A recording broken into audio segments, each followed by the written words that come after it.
از دید بیکاری باید به قضیه نگاه بکنیم. چیزی که جدیداً داره اتفاق میفته مسئله مهاجرته. مهاجرت یه ریشهش تو تثبیت قیمت هاست. ببینید همین الان آخر سال میخوان به اصطلاح حداقل حقوق کارگرها رو تعیین بکنن. خب من به عنوان یه فعال اقتصادی که در خوزستان واحد تولیدی دارم، در استان البرز دارم، قزوین دارم، ارومیه دارم، همش با مشکل کارگر مواجهم.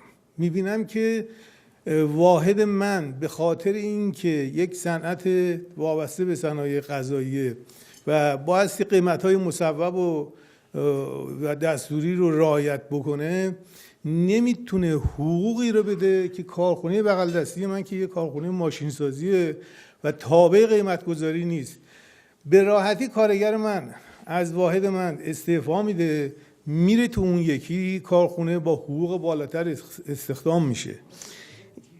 اینها مشکلاتیه که اقتصاد مملکت ما باهاش مواجهه.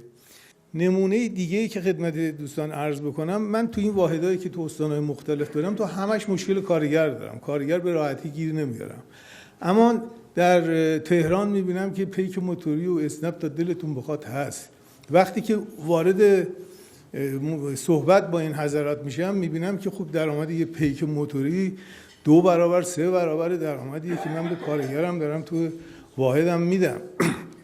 شما همین الان یه آگهی واسه پیک موتوری بدین، یه عالمه صف میکشن، اما واسه یه واحد تولیدی آگهی بدین کارگری پیش نمیاد.